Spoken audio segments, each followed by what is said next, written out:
Before we start, if you have little ears near you, I suggest you hit pause and listen to this episode when you're alone, because the nature of some of the content may not be suitable for all ears. Access more. Welcome to the Christian Business Leader Podcast, where Christ-following business leaders explore God's will and ways for business. This show is a ministry of the Center for Christianity and Business at Houston Christian University and features conversations with today's Christ-centered business leaders who are representing Christ faithfully in the business world. I'm your host, Darren Shear, and if you want to make your work, leadership, and company's culture more Christ-centered, you've come to the right place. Hi, everyone, and welcome back to the Christian Business Leader Podcast. I'm your host, Darren Shear. On this episode, we're joined by repeat guest, Dr. David Hagenbuch. Dr. David is a professor of marketing at Messiah University, the author of Mindful Marketing, Business Ethics That Stick, and the book Honorable Influence, A Christian's Guide to Faithful Marketing. He also is the creator of mindfulmarketing.org, a unique model for promoting ethical marketing. Before higher education, he worked as a corporate sales analyst for a national broadcasting company and as partner in a specialty advertising firm. He's an award-winning educator with articles published in top academic journals and national news media. And above all, he wants his life to shine a light to God. David, welcome back to the Christian Business Leader Podcast. Darren, thank you. It's an honor to get to talk with you again. Yes, sir. David, when did you first realize God wants to be involved in the marketplace? It was very early on for me, and it's one of those things that was kind of more of an evolution than like a specific revolution or a specific revelation. I grew up in a family business. Both my parents were involved in it. My father was the founder of the promotional products company back in the early 1960s, and a very strong Christian. And growing up in a family business, you kind of always do whatever job is necessary. It was a small business to try to help out. So I would see him and the things that he would do, even at a young age, that, I kind of filed away. And later on, I've told stories about to my students and to others that really had an impact on me. But then later on, as I got older and started to do some sales for the company, and then eventually after working for another Christian business in the Philadelphia area, moved back and became a partner with him in the company. Really seeing how he certainly wasn't perfect. None of us are, but how he always tried to treat customers, for instance, fairly in terms of price and the product that they got. And also, kind of goes by I think it was John Wesley who said, earn all the money that you can, save all the money that you can, and give all the money that you can. And he really followed that mantra, both of my parents, in terms of the generosity that they had in their church and to others. So using business really as a tool to impact people beyond the business, in ways that reflected Christ and helped to further the gospel. So again, for me, Darren, it was really kind of something that I saw throughout my life, and probably a lot of it have only really appreciated, like often we do in retrospect, when it's in the rearview mirror and you can kind of look and say, that was different than what a lot of people do, or what some people do at least. So yeah, so I'm very thankful for that experience. Yeah. So did you work in the family business? I sure did. Yeah. Growing up, it was more being voluntold to do things in the business. But yeah, you're a kid, and you kind of, some of it was more exciting than others. It was a promotional products company, so there were imprinted glasses and mugs and embroidered hats and things like that. So sometimes it was splitting shipments, which meant if a customer was getting 288 mugs, we needed to split them into 144 each so that they would get 144 now and the rest 6 months later. So doing things like that, basic counting skills. But then again, later on, I actually was working doing all kinds of things. It was a business that employed just like 7 or 8 people, which is still it's a good impact. You don't want to diminish that. A job is one of the most important things that you can give a person. But I wore a lot of different hats when I came back to the family business and was doing things like doing the graphic design for the organization and managing a lot of my own accounts in terms of being a salesperson and then also overseeing operations as my dad started to step away from the business in the later years. So yeah, I sure did. My name was actually on the company, was called John David Advertising. And the fun fact that I sometimes share is that I was named after the business. So I've never run across anybody else other than maybe someone that would be like Johnson and Son Plumbing, and the son comes along later. So it's sort of that. But yeah, they picked the name for the business, and there's a more of a backstory to it, which I won't get into.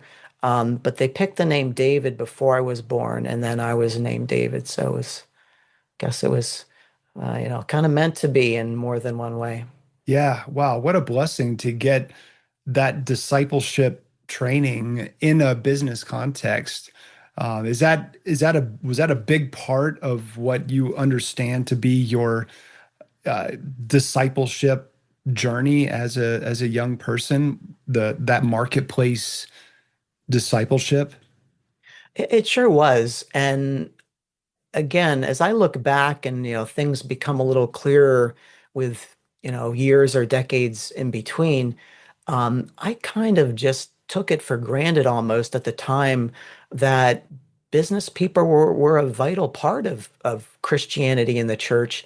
As I mentioned, my father and my parents were both very involved in their church, First Baptist Church of Danville, Pennsylvania.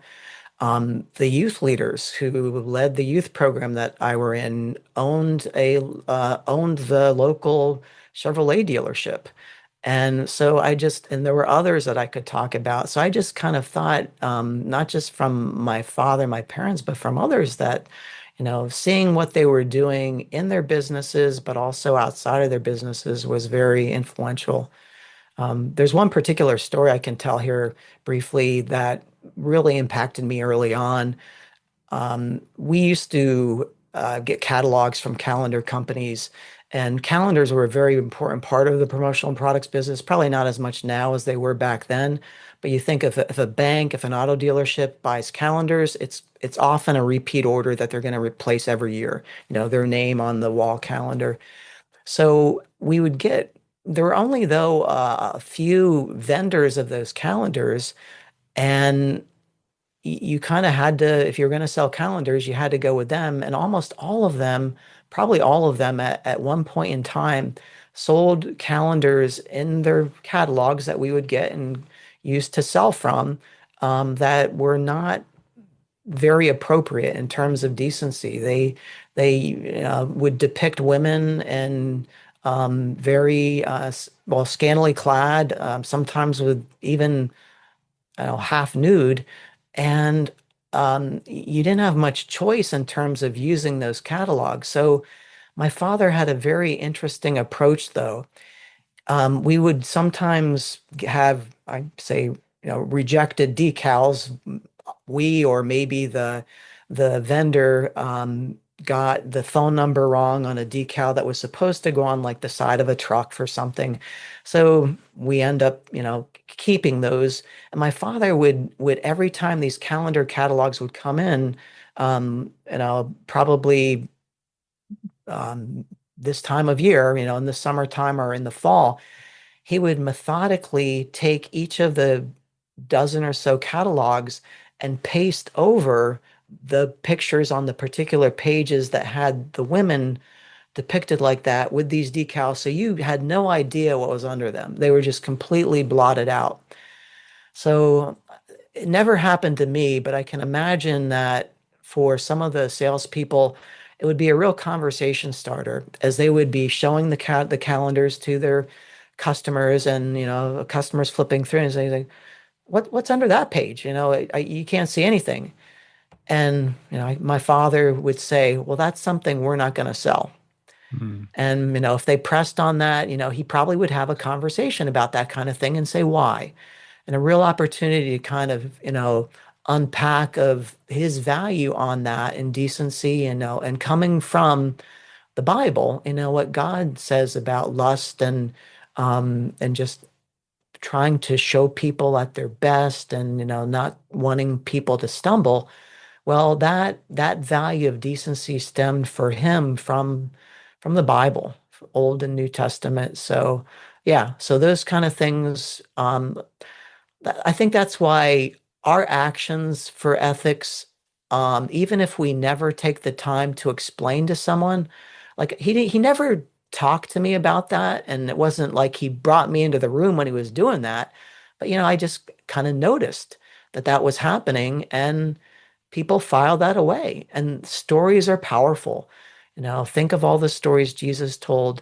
They have an impact on us more than we can ever imagine.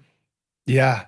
Wow. What a powerful example of righteous advertising. And just say, I'm sure there must have been a follow-up conversation after he said, we don't sell that, to just explain. I'm sure like, wait, why? Um, Yeah. Yeah, I'm sure that happened more than once. And again, I never, I don't know why, because I sold calendars, would never ended up in that conversation myself, but I'm sure it did with him. And there were some real characters that we had as customers, and I'm sure that they, the first time they saw that, they wouldn't let it go. I mean, they would press on that, and who knows, maybe even would come back to it every year just to kind of, you know, play around a little bit. But he had a great sense of humor too, and he would roll with the punches on things like that too. But yeah, it was definitely a witnessing opportunity in the marketplace. yeah. So, so he wouldn't have been on board with the latest American Eagle advertising campaign with this beautiful actress. Yeah, Sydney Do they Sweeney. say yeah, yeah, Yeah, no, I don't think so. Yeah, I don't think so. Yeah, that's a really interesting campaign. It just as someone who tries to keep his finger on the pulse of what's happening in marketing and advertising, it wasn't long before that came in, in my news feed and, read different articles and Advertising Age and others. Um, yeah, and I think he would have put that in the same category. It may not have actually been as bad. I don't think it was as bad as some of the things that I was describing, which again, this is like some of this happening in the 70s, which, you know, really was the Wild West in a lot of ways that things have tamed down since then. But yeah, I don't think he would have been on board with that. He would have looked at that in this through the same lens of decency and trying to, whether someone's a Christian or not, um, you want to think of, am I bringing them closer to the kingdom, or is this moving them further away? And of course, most of us have heard about studies or just news articles, whatever, that have been written about um, pornography and just what a slippery slope it is, and how just one instance can be kind of an impetus for someone um, looking into something else and just kind of pushing the needle one step further. I don't know if you remember several years ago, there was a Super Bowl halftime show that featured J-Lo, and there was a Shakira doing pole dancing during the Super Bowl. yeah, Now, the Super Bowl, and I mean, that might kind of be on the same level for a lot of people in terms of, how much was shown or the innuendo and things like that. Of course, with Sydney Sweeney, also the issue of genes, and I I won't tackle that right now unless you want me to, but to try to. And I honestly, I haven't given that a lot of thought. But the pole dancing thing, it was interesting. I wrote an article about that for Mindful Marketing, and as I try to do as much research as I can to kind of inform myself and often bring in people too, because I often don't know areas that I'm wanting to write about. So whether it's medical or sports or whatever else, if I can find an expert, I'll tap on them. But anyhow, I was looking online, just doing a basic Google search to see, and you can see in Google, anybody can like search terms over a period of time.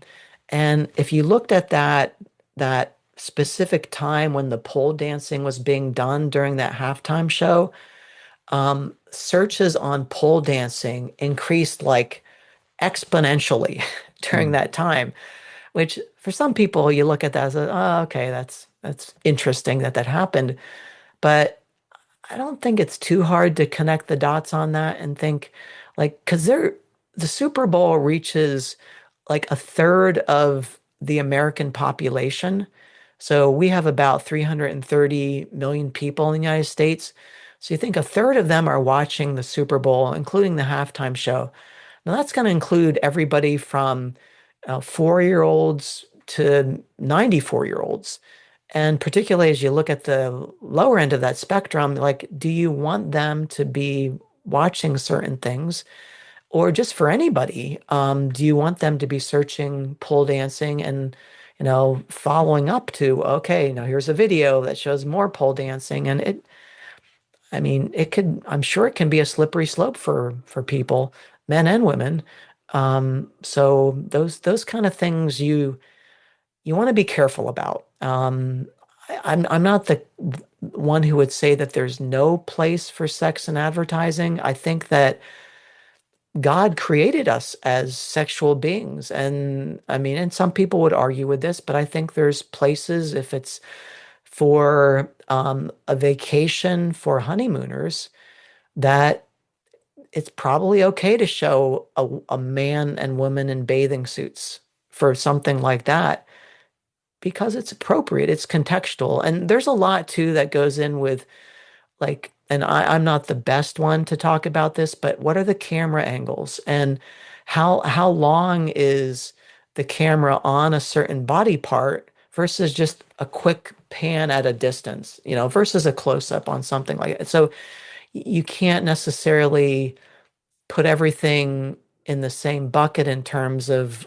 like whether it's sex or not, there are gradations and levels, and I think even Jesus did that too. Like I don't look at Jesus as being legalistic. Like there were definitely times when he came down harder on things than any of us would imagine, but there were also times when he said, "Hey, let's look at the Sabbath here and the fact that I'm Lord of the Sabbath." And like so I think that's important for all of us to have that kind of discerning minds, not just our own, but also with the Holy Spirit, calling the Holy Spirit in to help lead us, and certainly reading the Bible, and then having others that can be sounding boards for us, Yeah. and that can be um, people that we look at for even specific issues that are experts in the field to kind of fill out some of the factual knowledge. So. Yeah. And there's so many negative examples. We could talk for, days and weeks and months about all of that. What are some more examples? You shared the one from your father's company about putting the decals on the scantily clad women in the catalog, which is it's such just a great example of faith in the marketplace. Not that faith in the marketplace is all about saying no to things. It's saying yes to things. It's saying yes to righteousness. It's saying yes to God's ways. What are some examples of how companies are doing marketing and advertising in a Christ-centered way? What are some of those best practices you've seen? Yeah, an example that always comes to my mind that I actually used in my book, and I have this man who I now would say is my friend, Jason Kickline, come into my capstone marketing class, marketing management and strategy, because it just is such a good example of this. And I want the students in that class, I want students in all my classes to be exposed to Christ-centered business leaders, but he's one of the best examples. So this is probably, well, what now, over a decade ago, I lose track of time, that the iPad came out, and he was working for another company at the time, in marketing related role. But he's a serial entrepreneur, and he's also very involved in church. He has musical skills, so he serves on worship teams. But Jason, in his particular one particular time when he was in with a worship group and in his church, and the iPad had just come out, and they were having issues with sheet music, fumbling it around and stuff. And I'm not a musician, but I have family members that are, so I kind of vicariously through them. But it can be a real challenge to manage sheet music. And one of the he said to to the team there, I said, it would be great if this could be done digitally. And one of the his fellow worship team leaders said, that can't happen. And Jason took that as a challenge. So he went out and he started to write code. And he's not only a musician and entrepreneur, but he can also write computer code. So before the iPad was actually available, he wrote code for it. And he's waiting for it to come in. And as soon as it came in, he ripped open the package, took the iPad, and then started to use the code on the iPad. Anyhow, the short of it is he came up with a product called OnSong, ONSONG, with one word, and it became instantly one of the most downloaded apps. Of course, there weren't as many at the time, but in the App Store, and I believe is still the most popular music app for digitally handling music. So the very direct Christ-centered application to this is using his app is used widely among in churches with worship teams to manage their sheet music to help you and I and our church services worship. So it's hard to get more direct than that in terms of a kingdom purpose, that worshiping God. A lot of people would say, why, and to answer the question, why are we here? Well, we're here to love God and love others, and a big part of that is worship of Him. Well, that's doing that very directly, but the product isn't just used for worship teams. And he'll say this. It's also used by people in bars and other venues and things like that. But he's having an impact on them too as they interact with him through. He's very involved in. Still, he's now he's no longer the CEO of the company, but he's like a lot of CEOs. They kind of move into more of a emeritus type of a role, and he's still very directly involved in problem shooting and just based upon his music skills and his coding skills. But he's rubbing shoulders with people in all kinds of areas and having a Christian influence on them, even if they're not Christians, because they're using it in other places. But the great part of it is, and I wrote a paper, published a paper about this, of different ways of doing social responsibility. So he's integrated his social responsibility through the way that I was just mentioning. Like every day, he and others in his company do what they do.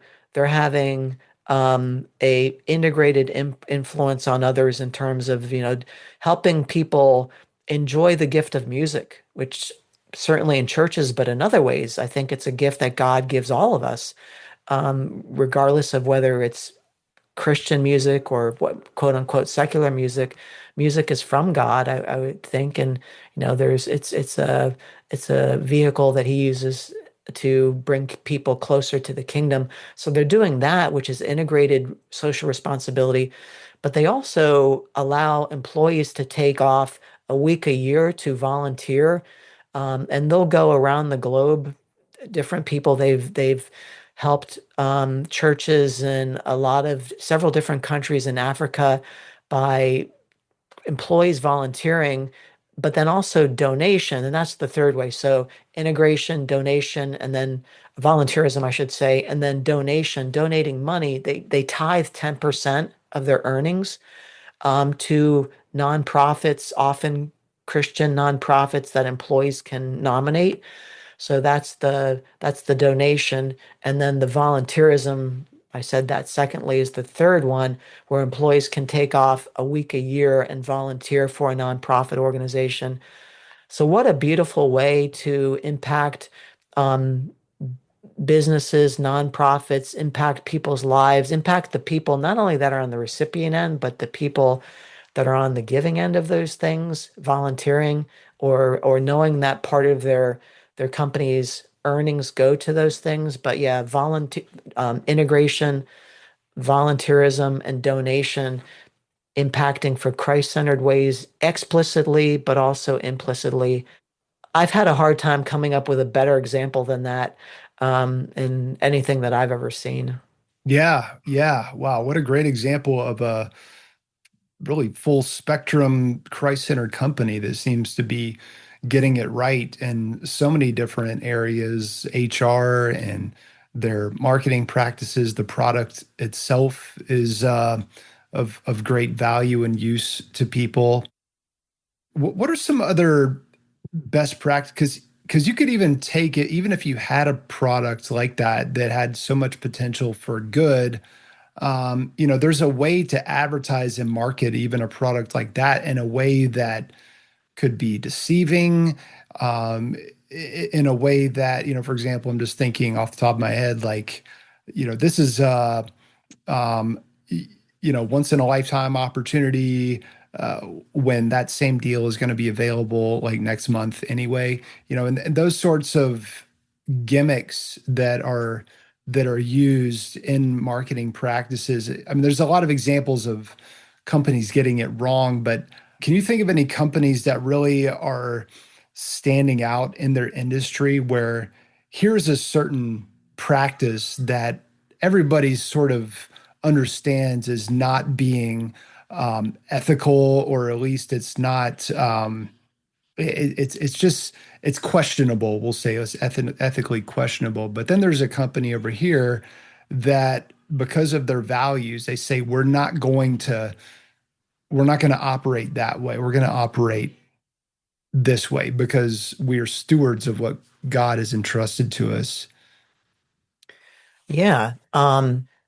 There certainly are companies. Some of the ones I think of are ones that aren't explicitly Christian, but more implicitly so.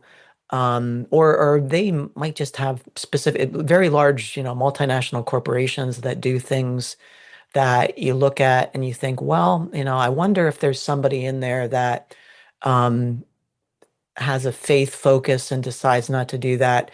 I mean, one of the things that all of us are going to have to be increasingly in tune to with AI is just what's truth, and whether it's visually or verbally.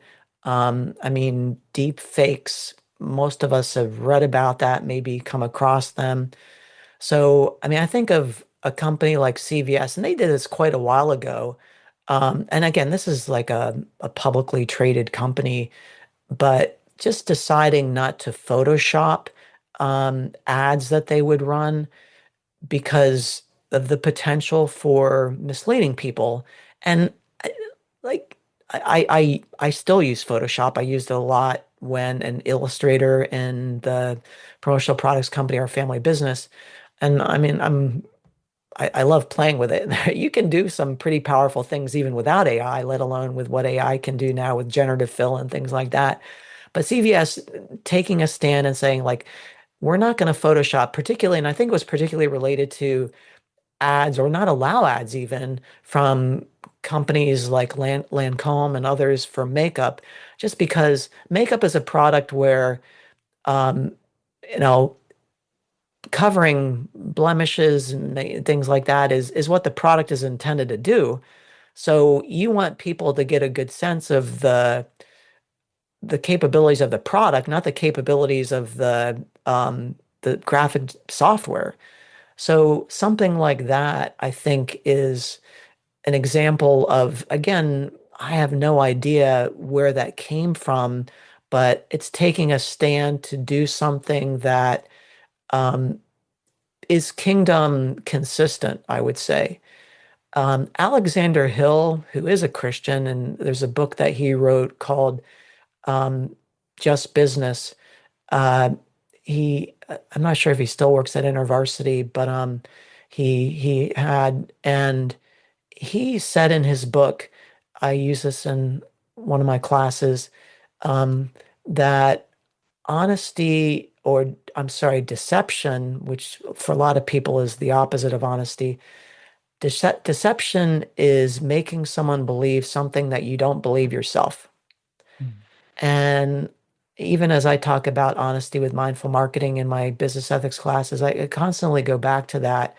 So when we think of what, we're on the precipice, I can't say it. Um, Precipice. Thank you, Darren. I won't try to repeat it. That with AI and deepfakes and things like that, that covers a lot of ground, that no company should be doing something that they wouldn't want others, getting people to believe something that they don't believe themselves.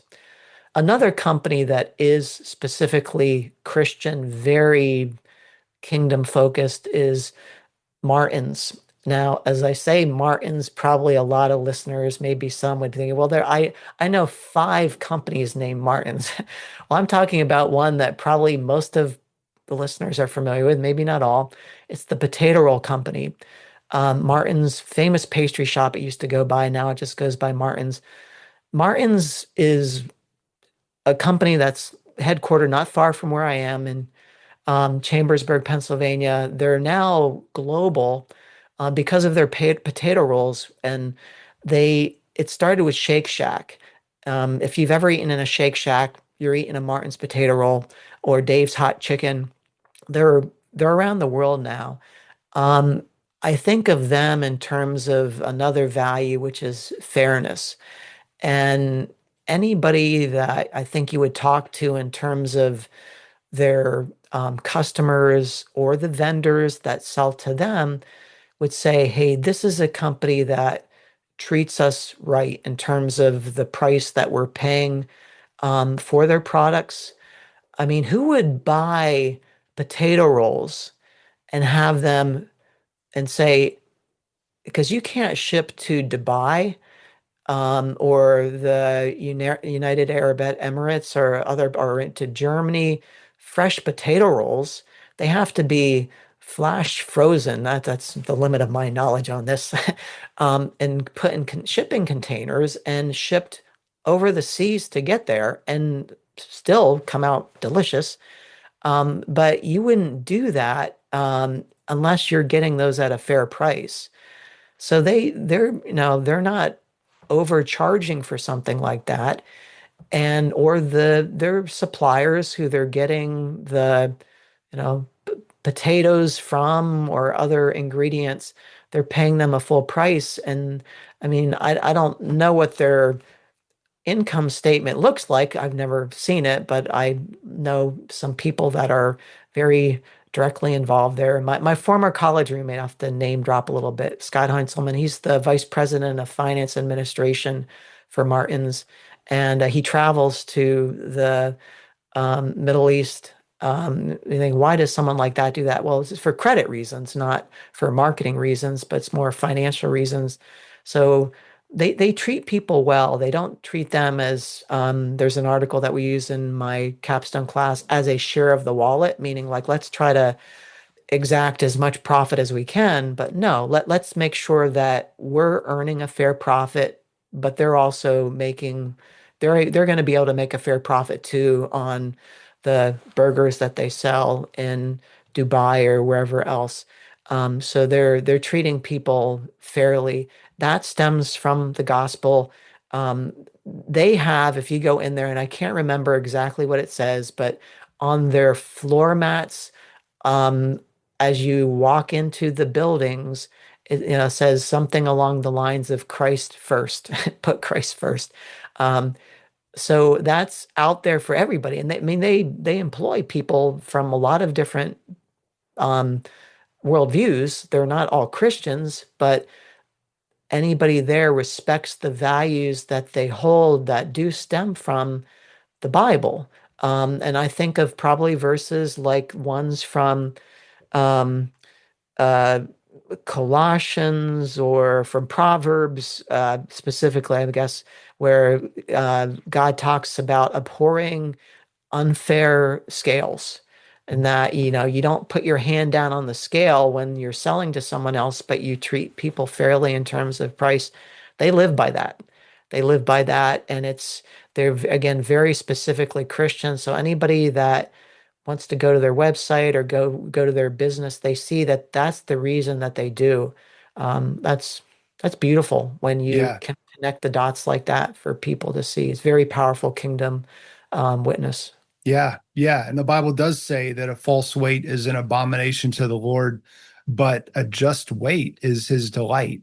So it's not Exactly. just about what we're saying no to, it's what we're saying yes to, and that God actually delights. He doesn't just delight when you open your Bible or go to church. He delights when you are ethical in your marketing and business practices.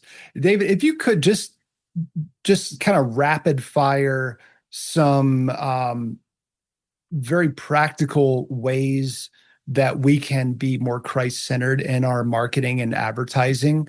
Just real quick, just examples that if somebody was going to jot these down real quick, like what would you say we need Yeah. to be keeping in mind? Yeah. I would say one of the top things is you need to have a model. I kind of call it different words, or a framework for your ethics. Like ethics need to be intentional. Like everything else that's done in business is done intentionally. Whether it's, in HR or wanting to be the leader, the CEO of an organization. I mean, there's CEOs, as they should, like they'll have consultants or they'll have business coaches, very intentional types of things.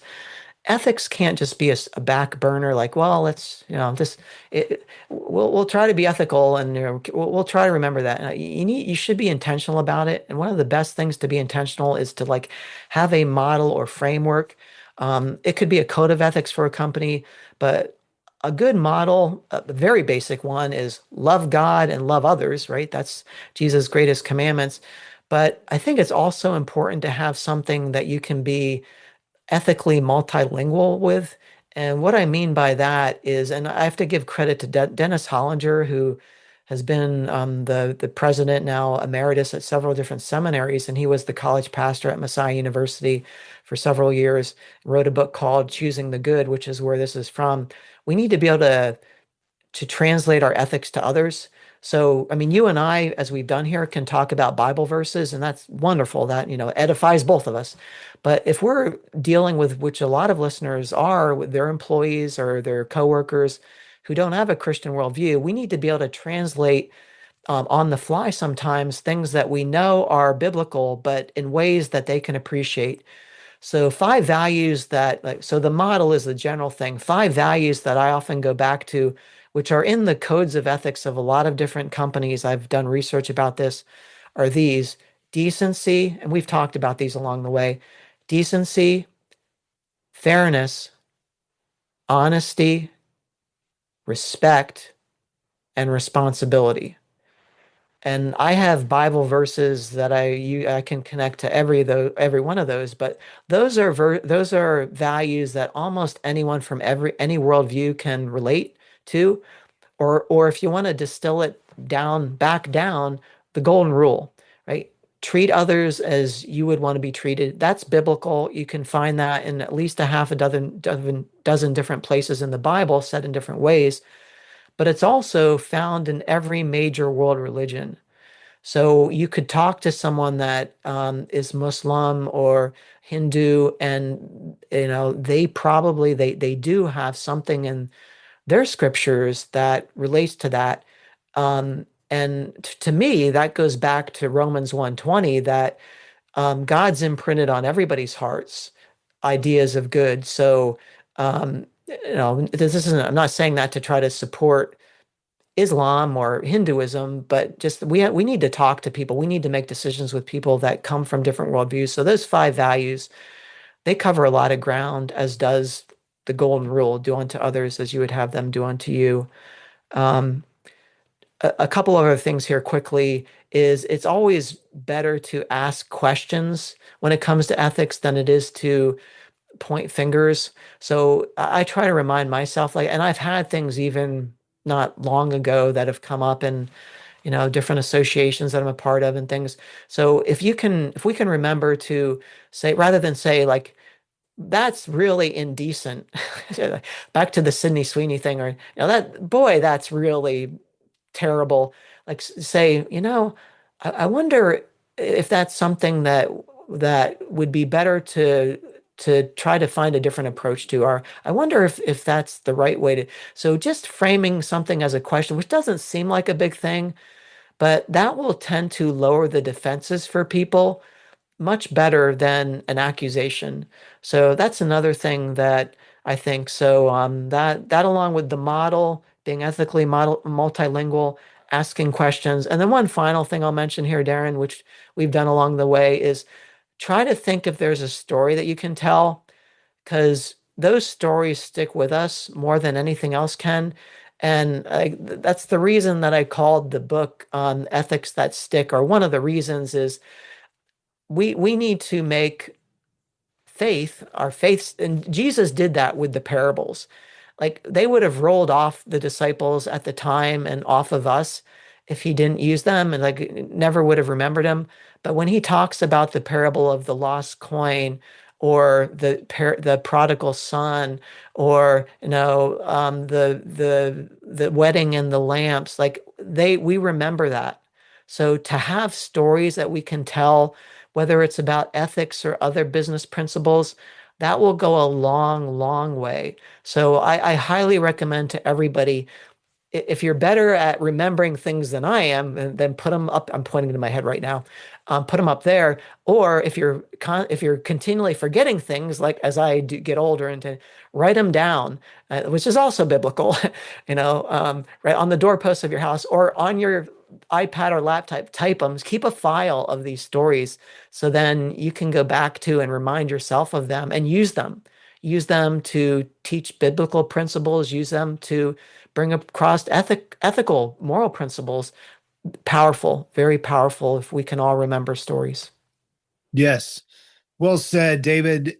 Mindful Marketing is the book, and mindfulmarketing.org is the website. David, anything else you want to say about how people can hear more from you? Yeah, I love to connect to people on LinkedIn. I'm pretty easy to find. David and Hagenbuch, Hagenbuch, on LinkedIn or in other ways. Um, I love if people subscribe to the blog. I put that out once a month at mindfulmarketing.org. You can see it there, and hearing people's perspective on things. I'm constantly wanting to learn in that way and interact with people through that. And then also just my email, first and last name @gmail.com. Feel free to reach out to me that way. Or my email at Messiah is a little tricky, but it's DHAGENBU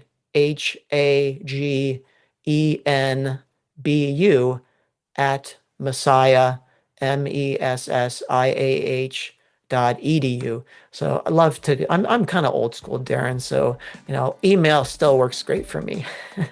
Awesome.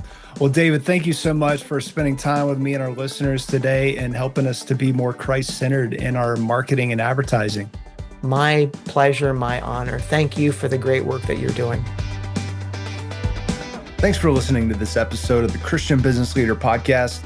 Be sure to subscribe, leave a review, and tune in for the next episode as we continue exploring God's will and ways for business.